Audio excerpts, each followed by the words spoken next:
बारिश क्यों बन जाती है मुसीबत?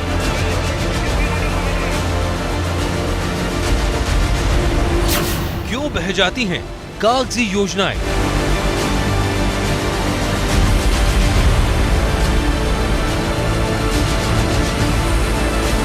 एक इंच या 1.5 इंच भी बारिश आ जावे तो अभी यहाँ वर्षों सालों से यही समस्या चल रही है।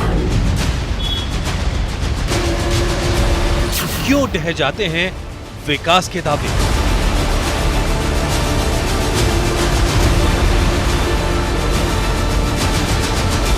क्यों दरक जाती हैं उम्मीदों की सड़क?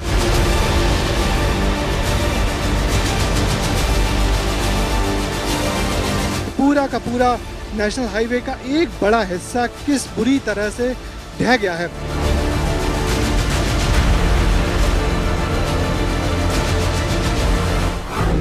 क्यों मलबा बन जाती है करोड़ों की रकम?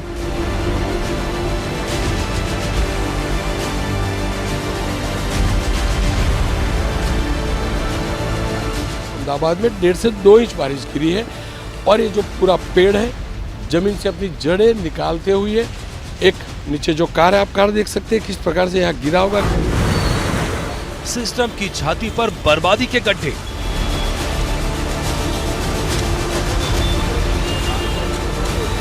शर्म से पानी हो रही है स्मार्ट सिटी।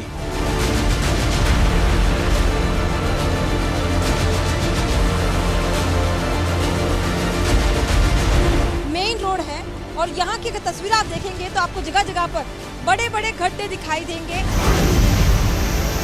शहर शहर तबाही का तांडव।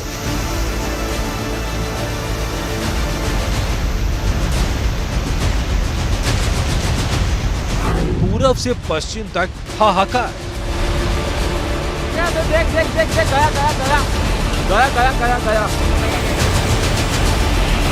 पहाड़ से लेकर मैदान तक सैलाब की मार।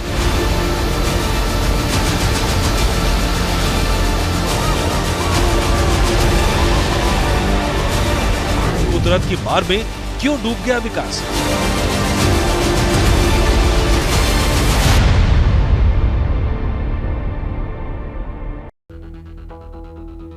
नमस्कार, आप सभी का बहुत बहुत स्वागत है। मेरा नाम रूबिका लियाकत है और आप घंटी बजाओ देख रहे हैं। आजादी के अमृत महोत्सव पर देश विकास के नए सपने देख रहा है। आप भी देख रहे होंगे।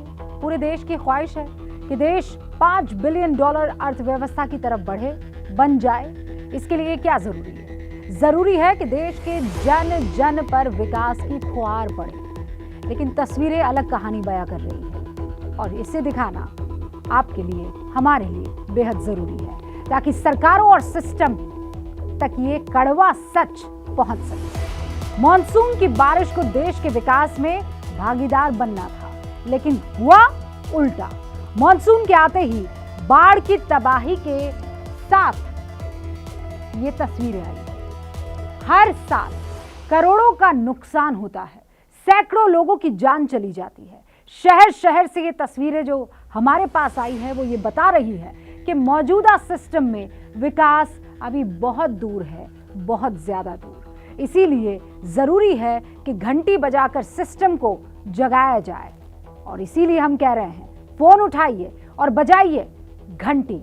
8422840000 पर घंटी बजाइए और बताइए ये तौर तरीके आपको मंजूर नहीं।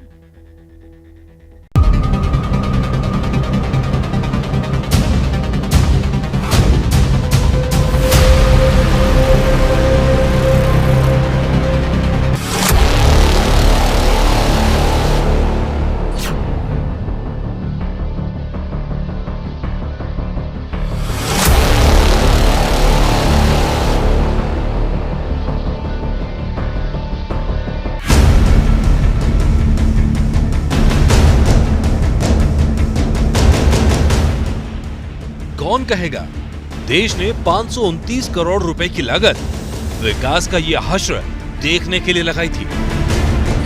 तस्वीरें मध्य प्रदेश के रायसेन की हैं, जहां भोपाल जबलपुर हाईवे का सर्विस रोड और पुल का हिस्सा पानी में बह गया। किस तरीके से ये हाईवे का जो पुल था, पुल का जो सर्विस लेन थी, तो सर्विस लेन कल जो कलियासोत नदी में जिसमें जम के पानी आया और जब भोपाल से पानी जब उसको छोड़ा गया तो पूरा का पूरा नेशनल हाईवे का एक बड़ा हिस्सा किस बुरी तरह से ढह गया है। ये हादसा, ये दुर्घटना रात में हुई है जब पूरे का पूरा एक हिस्सा जिसमें पुल पे चढ़ने के लिए सर्विस लेनी थी बुरी तरह ढह गया है। और इसके चलते ये जो मेन जो पुल है इसमें भी क्रैक्स आए हुए हैं। आप देख सकते हैं ये जो पीछे नीचे तक ये जो नीचे तक क्रैक्स हैं ये इस मेन पुल पे भी आ गए हैं। और ये हाईवे ठीक 1 साल पहले ही बना है और 1 साल पहले और पहली बारिश में ही इसका ये हाल हो गया है। कहा जा रहा है नेशनल हाईवे का निर्माण करने वाली सीडीएस कंपनी की लापरवाही से ये हादसा हुआ है। आप इसकी गुणवत्ता को देखिए, पहली बारिश में ही इसके ये बुरे हाल हो गए हैं कि एक पूरा का पूरा पोर्शन कलियासोत नदी जब उफनाई तो उसको ले गिरी और इसके बाद ये पूरा हिस्सा गिर गया। मगर सबसे बड़ी बात कि जो सरकारी कामकाज में जिस तरीके से गुणवत्ता होती है वो दिखा रही है कि इतना बड़ा एनएच का अमला एक ठीक से ब्रिज का सर्विस लेन भी नहीं बना पाया और जो बनाया वो पहली बारिश ही नहीं झेल पाया और पहली बारिश में ही पूरा एक हिस्सा नदी में समा गया। बस गनीमत ये रही जिस वक्त हादसा हुआ वहां कोई गाड़ी नहीं थी। सवाल तो पीछे रह गए, क्या पुल बनाते समय पानी की धार का अंदाजा नहीं था? क्या पुल बनाते समय मजबूती परखी नहीं गई थी?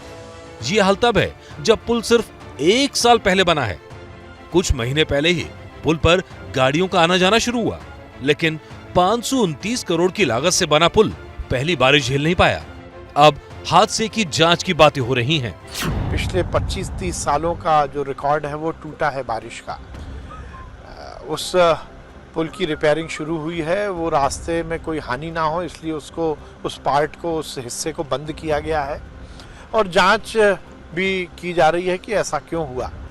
जांच के बाद ही वस्तु स्थिति का सही आकलन हम कर सकेंगे।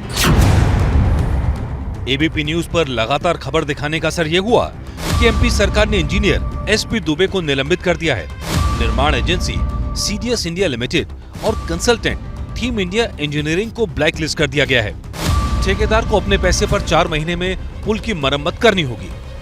ऐसा नहीं सिर्फ रायसेन की घटना इकलौती हो, गुजरात के गांधीनगर में भी खोराज पुल के हिस्सा ढहने से पुल को बंद करना पड़ा। राज्य बदल गया है लेकिन हालात नहीं बदले। तस्वीरें गांधीनगर के खोराज पुल की हैं, जहां किनारे में दरार आ गई, दरार से मिट्टी निकलने लगी। बारिश के बाद पुल के किनारे का हिस्सा ढह गया। सच को छिपाने के लिए गैप तो ढक दिया गया, लेकिन ये सच चीख चीख कर सवाल पूछ रहा है। आखिर नवनिर्मित पुल ढह कैसे गया? आखिर करोड़ों की लागत से बने पुल की ये हालत क्यों हुई? सवाल तो तब भी उठते हैं जब सिस्टम से परेशान होकर नागरिक अपने बूते लकड़ी का पुल बनाते हैं ताकि उन्हें आने जाने में सुविधा हो। नागरिक इस उम्मीद में जान लगाते हैं कि करोड़ों की लागत से विकास हो रहा है, एक दिन विकास की धारा उनके पास भी पहुंचेगी।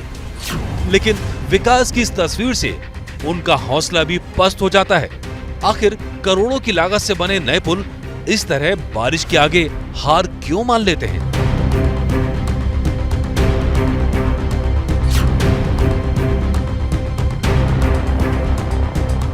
ऐसा नहीं कि अचानक से बादल फट गए हों और ऐसा भी नहीं कि पहाड़ों से झरने अचानक फूट गए हों।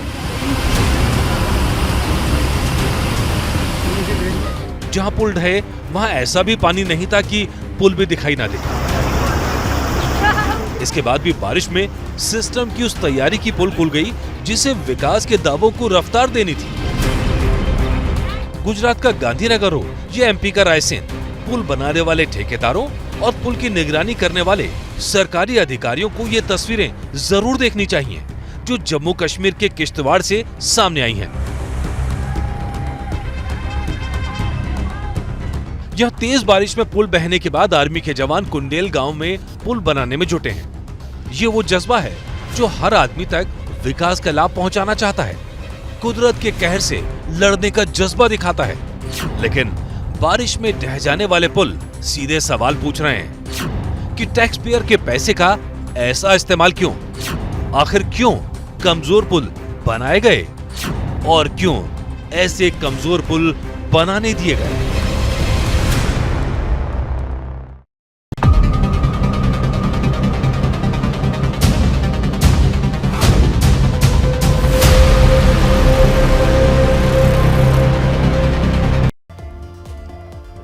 जो सत्ता में आता है विकास के दावे करता है, बहुत करता है, लेकिन पहली बारिश में ही विकास के दावों की कलाई कैसे खुल जाती है, तस्वीरें अब आप देखेंगे। बानगी बेंगलुरु है, हाईटेक सिटी कहते हैं, silicon city, garden city. Bengaluru इन्हीं नामों से जाना जाता है, लेकिन अब नाम बदल गया है। बदनाम करने वाला नाम है पॉट होल सिटी। देखिए संवाददाता पिंकी राज पुरोहित की ये रिपोर्ट ध्यान से।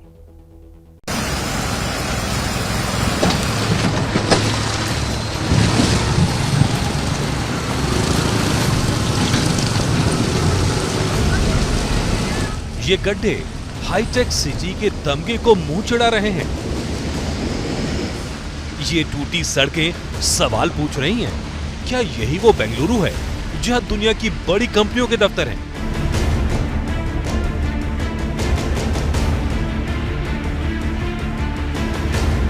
सिस्टम की लापरवाही से सिलिकॉन सिटी गड्ढा सिटी बन गई है।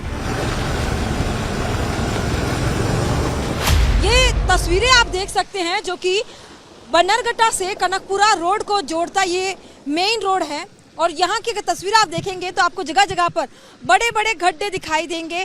और क्योंकि बारिश लगातार होती है तो ऐसे में लोगों को और ज़्यादा डिफिकल्ट हो जाता है। जब लोगों को एक जगह से दूसरी जगह तक अगर पहुँचना होता है तो इन गड्ढों को पार करके पहुँचना होता है जहाँ पर पानी भरा हुआ है, और ये अनुमान भी नहीं लगा सकते कि कब कहाँ पर गड्ढा जो है वो कितना ज़्यादा गहरा होगा। एक जगह नहीं, जगह जगह सड़कें टूटी हैं। ये देखिए, नाले खुले पड़े हैं। या फिर ये देखिए, जहां सड़क पर सिर्फ बजरी की परत नजर आ रही है। इस तरह के गड्ढे, इस तरह की ये सड़कें आपको बेंगलुरु के हर इलाके, हर गली में आपको दिखाई देगी। लेकिन बावजूद उसके जब बीबीएमपी से ये सवाल पूछा जाता है कि आखिर इन गड्ढों को कब भरा जाएगा, तो सवाल का जवाब ये होता है कि हम ये काम कर रहे हैं और करीब 18,000 से ज्यादा गड्ढे भरे जा चुके हैं। लेकिन एबीपी न्यूज का रियलिटी चेक अगर आपको बताएं तो ऐसा काम कहीं पर भी हमें दिखाई नहीं दे रहा। यही वजह है बेंगलोर के निवासी लगातार विरोध कर रहे हैं, कभी पोस्टर लगाकर तो कभी सड़कों पर बैनर लेकर।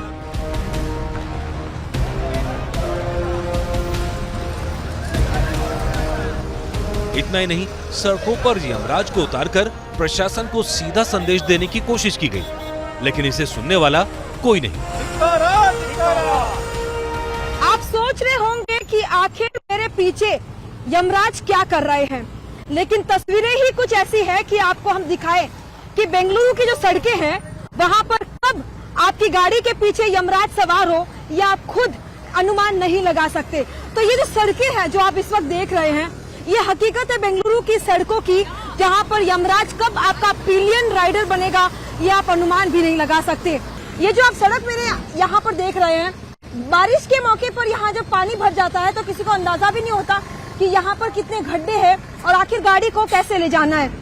क्योंकि बारिश का पानी भरा होता है तो लोगों को इसका अनुमान भी नहीं होता कि आखिर किस तरफ जाना है और किस तरफ जो है रोड सही होगा। क्योंकि आप जहाँ पर भी बेंगलुरु की सड़कों पर इस तरह के रोड्स देखेंगे वहाँ पर बड़े बड़े गड्ढे दिखाई देंगे।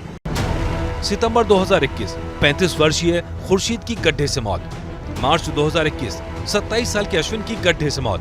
जनवरी 2021 38 साल की शर्मिला गड्ढे के कारण ट्रक की चपेट में आ गई। 2021 में ही 19 साल की बुशरा भी गड्ढे के कारण ट्रक की चपेट में आ गई। ये जानलेवा गड्ढे एक के बाद एक जान ले रहे हैं। इसका डर लोगों के मन में है, लेकिन समाधान प्रशासन के पास नहीं। It's very quite challenge. As we see, it's very difficult to travel here. इस बारे में सुप्रीम कोर्ट भी सरकारों को फटकार लगा चुका है। कर्नाटक हाईकोर्ट भी पॉटहोल से बेंगलुरु की बदनामी का सवाल उठा चुका है, लेकिन सोया सिस्टम जागता नहीं और दावे हैं बेंगलुरु को गड्ढा मुक्त करने के। हर रोज नए पॉट होल्स भी बनते हैं और पुराने पॉट होल्स को जब हम रिपेयर करते हैं तो एक तरीके की सरफेस अनोमली बनती है, उससे बगल में दूसरे डिफेक्ट क्रिएट होते हैं, तो थोड़ा तो उसका इफेक्ट रहता है। इसलिए किसी भी टाइम पर हमारे 1500 से 2000 पॉट होल्स बचे रहते हैं। अभी भी वही परिस्थिति है। हमने 18,000 करने के बाद भी 1500-2000 रहते हैं, उसको हम एक हफ्ते में कवर करते हैं, फिर एक हफ्ते 2 हफ्ते में जो बनते हैं उनको कवर करते जाते हैं। तो एक तरीके का एक साइकिल या चक्र है ये। आपने कमिश्नर की बातें सुनी, अब सुनिए जनता का दर्द, जो कमिश्नर के दावों पर सीधा सवाल कर रही है। इधर मैं 15 साल से देख रहा हूँ, यही सिचुएशन है, लेकिन ड्रेनेज नहीं, कुछ भी नहीं है। अब देखा है ना, रास्ता पूरा ऐसा है, पूरा 80% रोड अभी पेंडिंग है। ये हालत हो गया कि हम लोग सीट बेल्ट लगा के ट्रैवल करते हैं और नेक में भी बेल्ट लगाते हैं। डेली हमारे अपार्टमेंट में 5-6 एक्सीडेंट होता ही होता है, माइनर टू मेजर, जिसमें किसी का पैर फ्रैक्चर होता है, किसी का हाथ फ्रैक्चर होता है, कहीं ट्रक उल्टा रहता है, कहीं बाइक उल्टा रहता है। It is too difficult actually. PM के हाल के दौरे में खराब रोड पाई गई तो इंजीनियरों को तुरंत नोटिस थमा दिया गया। तब हाईकोर्ट को भी पूछना पड़ता है, क्या निकाय एजेंसियां तभी काम करेंगी जब राष्ट्रपति और पीएम शहर में आएंगे? सवाल तो बनता ही है, आखिर कब तक जनता प्रशासन के ढीले रवैये का भुगतान जान देकर करेगी? ।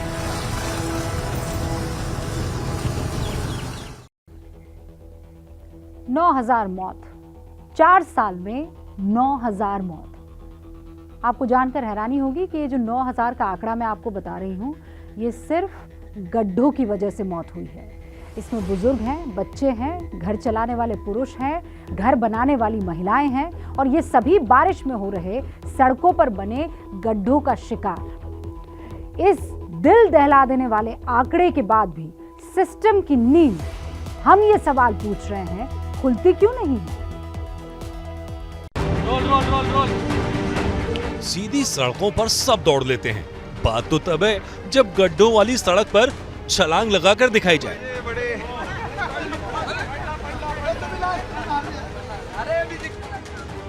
बैलेंस देखना है तो मुंबई की गड्ढे वाली सड़कों में चम्मच में नींबू रखकर चलकर दिखाओ।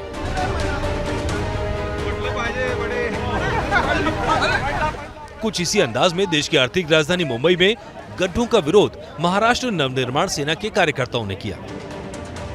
आज मुंबई के घाटकोपर इलाके में राज ठाकरे की पार्टी एमएनएस की तरफ से अनोखा विरोध प्रदर्शन किया गया है, जो कि बीएमसी को लेकर है। एक तरफ जहां राजनीतिक पार्टियां सरेआम बीएमसी को गड्ढों के लिए कसूरवार ठहराती है, वहीं दूसरी तरफ आज घाटकोपर में एमएनएस की तरफ से गड्ढे को लेकर जो है वो चैंपियनशिप रखा गया है। छत्रपति शिवाजी महाराज की जय। ऐसा दिखाने का, देख इधर खड्डा है, देख। ओ शाबाश, नंबर 1 अवार्ड।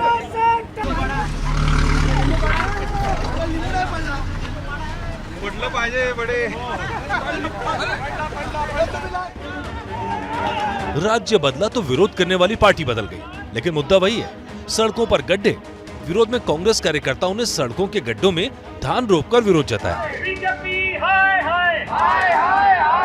प्रशासन को बताना चाह रहे हैं कि आप जल्द से जल्द ये गड्ढों की भरपाई करें और पूरे शहर में जो गड्ढे हो रहे हैं उनको भरवा दें। हमने ये दी है कि हमने इन गड्ढों में धान भरकर आपको एहसास कराया कि आप जल्दी से जल्दी विदिशा की शहर की सड़कों को सुधारने का काम कर लो। नई कांग्रेस का कार्यकर्ता प्रत्येक वार्ड में जाकर, प्रत्येक शहर की गलियों में जाकर धान बोएगा और उनको ऐसा ही जवाब देगा। इसके बाद प्रशासन हरकत में आया, लेकिन सवाल ये, बिना विरोध के प्रशासन को सड़कों पर गड्ढे और जनता की परेशानी देखती क्यों नहीं? अन्य स्थानों में तो ठीक है, मैंने गड्ढा तो अभी देखा है, तो इसके लिए अभी मैंने बुला लिया है और तत्काल हम उसकी व्यवस्था करवा भी रहे हैं। विदिशा में करीब 2 हफ्ते पहले ही ये गड्ढे एक बच्ची की जान ले चुके हैं, लेकिन इसके बाद भी प्रशासन की आंखें खुलती नहीं। ये गुजरात का मेहसाणा है, जहां 1 महीने पहले बनी सड़क का बारिश में ये हाल हो गया है। राधनपुर चौराहे से मोढेरा चौराहे के बीच बारिश की वजह से सड़क पर बड़ा गड्ढा हो गया है, जो दुर्घटना को दावत दे रहा है। ये तस्वीरें हिंदुस्तान को दिखानी जरूरी हैं, क्योंकि ऐसे गड्ढे हम पर दोहरी चोट करते हैं। पहली चोट जान पर होती है। 2017 में सड़क पर गड्ढों की वजह से 9,423 हादसे हुए, जिसमें 3,597 लोगों की जान चली गई। 2018 में यही गड्ढे 4,869 हादसों की वजह बनी, जिसमें 2,015 लोगों की मौत हुई। 2019 में गड्ढों की वजह से 4,775 सड़क दुर्घटनाएं हुई, जिसमें 2,140 लोगों की जान गई। ट्रांसपोर्ट पर साल 2022 की पार्लियामेंट्री स्टैंडिंग कमेटी की रिपोर्ट कहती है, हिंदुस्तान की ज्यादातर सड़कों को मानसून के वक्त नुकसान पहुंचता है। आपको जानकर हैरानी होगी कि एक सड़क का ठीक से रख रखाव किया जाए तो उसकी उम्र 10 से 15 साल होती है। लेकिन ये सड़कें चलती नहीं, कई बार तो पहली बारिश में ही बोल जाती हैं और उसकी कीमत आम इंसान को अपनी जान देकर चुकानी पड़ती है। और घंटी बजाओ में अब बात महाराष्ट्र में सत्ता से बेदखल किए गए उद्धव ठाकरे की। विधायकों की बगावत की वजह से सीएम की कुर्सी गंवा दी। उद्धव के सामने अब अपनी पार्टी को बचाने की चुनौती है। शिंदे गुट पार्टी के नाम और निशान पर दावा ठोक रहा है। ऐसे में बड़ा सवाल यह है कि बाल ठाकरे की शिवसेना का असली साहिब अब कौन होगा? क्या उद्धव ठाकरे के हाथ से शिवसेना का नाम और निशान दोनों छिन जाएंगे? क्या उद्धव ठाकरे की मुट्ठी से पूरी शिवसेना फिसलने वाली है? क्या उद्धव ठाकरे महाराष्ट्र की राजनीति में अलग थलग पड़ने वाले हैं? ऐसी आशंका इसलिए जताई जा रही है क्योंकि शिवसेना पर अपना दावा कायम रखने के लिए उद्धव ठाकरे ने अब आखिरी दांव चला है। वो देश की सबसे बड़ी अदालत की शरण में गए हैं ताकि उनके पिता बाल ठाकरे की बनाई पार्टी शिवसेना उन्हीं के साथ में रहे। दरअसल शिवसेना के भविष्य का फैसला चुनाव आयोग में होना है और चुनाव आयोग ये तय करने के लिए एक कदम आगे भी बढ़ चुकी है, जहां उन्होंने दोनों पक्षों से ये साबित करने के लिए कहा है कि किस पार्टी में कितना बहुमत है। लेकिन इस नंबर गेम से भयभीत होकर उद्धव ठाकरे चुनाव आयोग की कार्रवाई पर रोक लगाने के लिए सुप्रीम कोर्ट तक पहुंचे हैं। सुप्रीम कोर्ट के सामने उद्धव खेमे ने याचिका दी है कि पहले शिंदे गुट के विधायकों की अयोग्यता पर फैसला हो। विधायकों की अयोग्यता पर फैसला होने तक चुनाव आयोग की कार्रवाई पर रोक लगे तो पार्टी को बचाने के लिए ये उद्धव ठाकरे का आखिरी कानूनी दांव है। हालांकि वो शिंदे गुट पर बहुत तीखे प्रहार करने से भी नहीं चूक रहे हैं।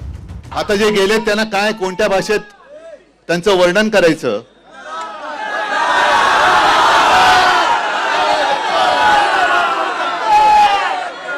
हे संपूर्ण जग बोलतोय आणि त्यांनी काल आपल्याला विनंती केली की कृपा करून आम्हाला गद्दार बोलू नका।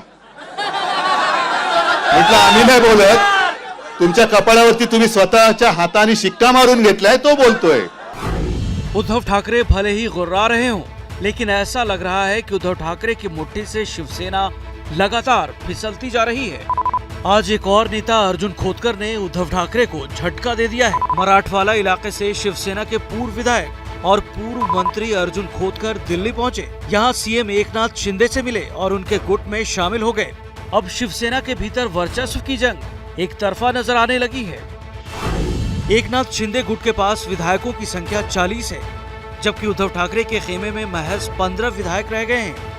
यही नहीं, शिवसेना के लोकसभा में 19 में से 12 सांसद शिंदे गुट के साथ हो गए हैं। शिंदे गुट को लोकसभा स्पीकर से भी मान्यता मिल चुकी है। अब चुनाव आयोग द्वारा पार्टी के भीतर बहुमत सिद्ध करने के न्योते से भी शिंदे गुट बहुत उत्साहित है। चुनाव आयोग ने जो लिखा है, चुनाव आयोग के सामने दोनों भी जो पक्ष है वो अपनी भूमिका रखेंगे। यहाँ पर आपको मैं बोलता हूँ कि विधानसभा विधिमंडल में विधानसभा में 2/3 मेजोरिटी से ज्यादा लोग 50 लोग शिवसेना के साथ में हम लोग शिवसेना ही है। जो बोल रहे हैं उनको पता चलेगा शिवसेना क्या है। शिवसेना ही हम बाला साहब की शिवसेना है। और लोकसभा में भी 2/3 से ज्यादा लोग वहाँ पे सांसद जो है वो भी साथ में है और लोकसभा स्पीकर ने वैसा निर्णय भी लिया है। यहाँ के स्पीकर जो है उन्होंने भी हमें रिकॉग्नाइज किया है। इसका मतलब साफ है कि हम लोग शिवसेना है, बाला साहब के विचार वाली शिवसेना। शिवसेना के भीतर संख्या बल के हिसाब से एकनाथ शिंदे काफी बलशाली नजर आ रहे हैं। वो सरकार बन चुकी है, ज्यादातर विधायक, ज्यादातर सांसद उनके साथ हैं। इस बीच शिवसेना पर दावा एकनाथ शिंदे का मजबूत नजर आ रहा है। हालांकि उद्धव ठाकरे खेमे इसी संख्या बल से परेशान दिख रहे हैं, क्योंकि उद्धव ठाकरे का साथ छोड़ने वालों की संख्या बढ़ती जा रही है। तो शिवसेना पर किसका हक हो, इस पर दोनों पक्षों के दावे का इम्तिहान नजदीक है। लेकिन उद्धव ठाकरे गुट की सारी उम्मीदें सुप्रीम कोर्ट की ओर टिकी हुई हैं। दरअसल शिंदे गुट के विधायकों को अयोग्य घोषित करने की उद्धव खेमे की अर्जी अभी सुप्रीम कोर्ट में है। उस पर 1 अगस्त को सुनवाई होनी है, जिसे खुद चीफ जस्टिस NV रमना की अध्यक्षता वाली 3 सदस्यीय बेंच इसकी सुनवाई कर रही है। तो शिवसेना पर कब्जे को लेकर शिंदे गुट और उद्धव गुट के बीच जबरदस्त लड़ाई छिड़ी हुई है। लेकिन अंदरूनी लड़ाई में उद्धव गुट लगातार कमजोर पड़ता जा रहा है। उद्धव ठाकरे के पास शिवसेना के 55 में से सिर्फ 15 विधायक ही रह गए हैं। यही नहीं, उद्धव के पास 19 में से महज 7 लोकसभा सांसद ही बचे। शिवसेना के निशान को लेकर भी चुनाव आयोग में शिंदे गुट की दावेदारी भारी पड़ सकती है। महाराष्ट्र में नई सरकार बने 25 दिन हो चुके हैं, लेकिन राज्य में अब तक मंत्रिमंडल का गठन नहीं हुआ है। सरकार के नाम पर सिर्फ मुख्यमंत्री और उप मुख्यमंत्री बैठे हुए हैं, और ये हाल तब है जब महाराष्ट्र के लोग बाढ़ और बारिश की वजह से परेशान हो रहे हैं।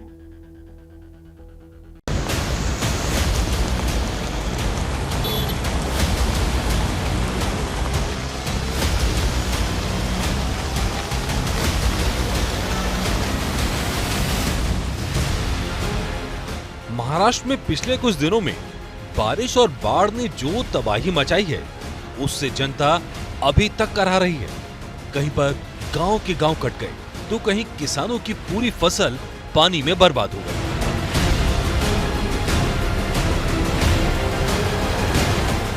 लोग अपनी जान जोखिम में डालकर जिंदगी की जंग लड़ रहे हैं।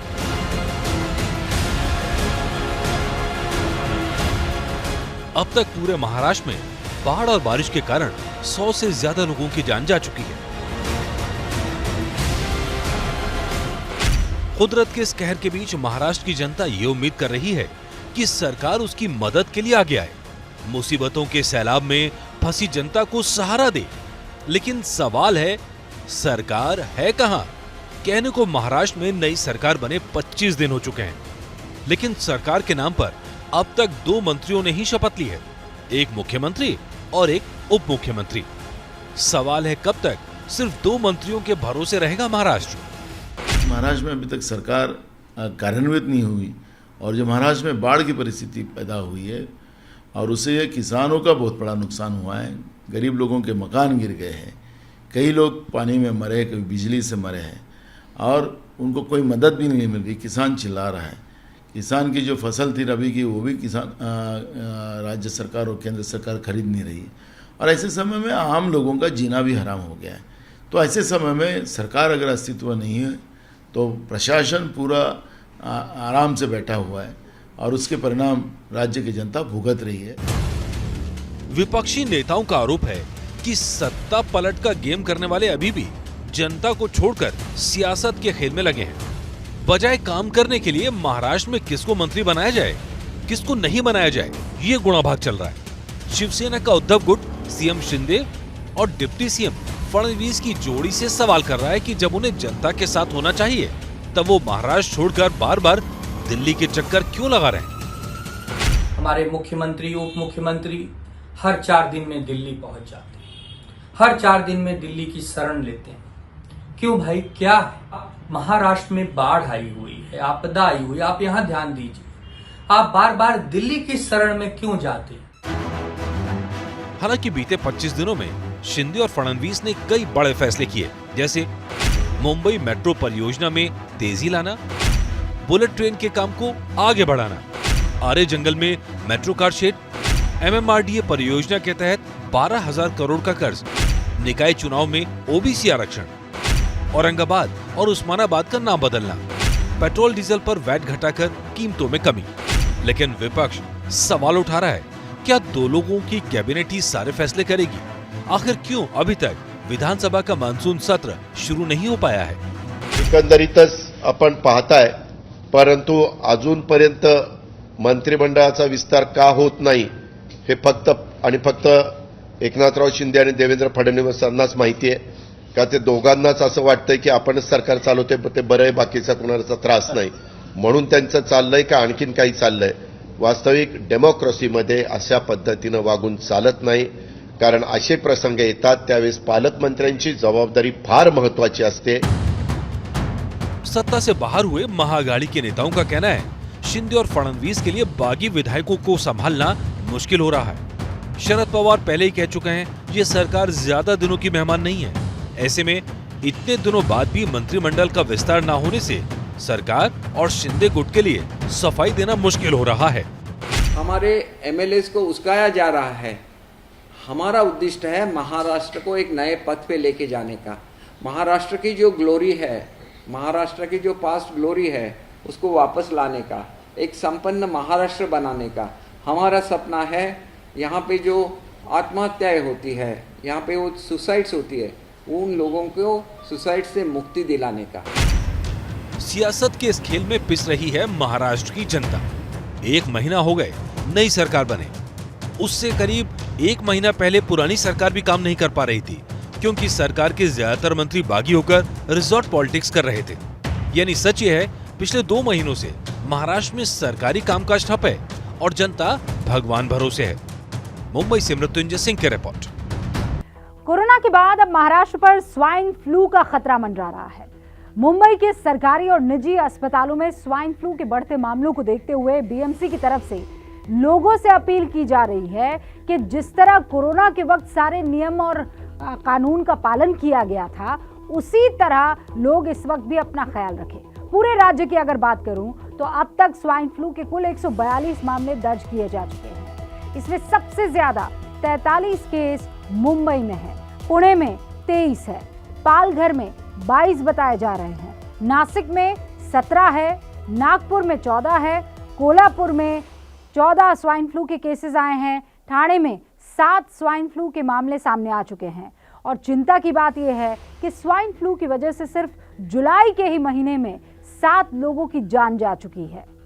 हालांकि राज्य के स्वास्थ्य विभाग का यह दावा है कि लोगों को डरने की जरूरत नहीं है, क्योंकि स्वाइन फ्लू के इलाज के लिए सभी जरूरी तैयारियां की जा चुकी है।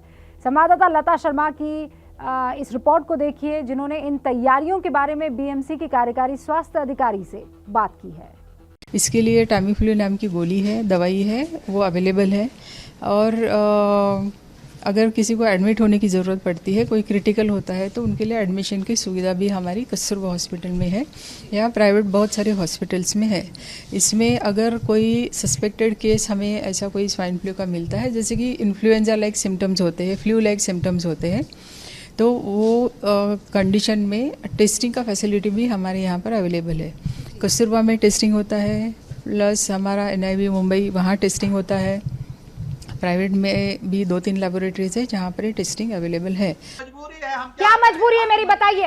मैं अभी आपको बताती हूँ कि मैंने ओए होए होए होए नमकीन के चटकारे लेते हुए टकटकी मार के डिबेट शो को पॉज रिपीट कर करके देख रहे हैं जोगिंदर जी। इनकी तरह आप भी देखें अपनी फेवरेट डिबेट्स को रिपीट कर और डाउनलोड कीजिए ABP लाइव ऐप अपने स्मार्ट टीवी पर।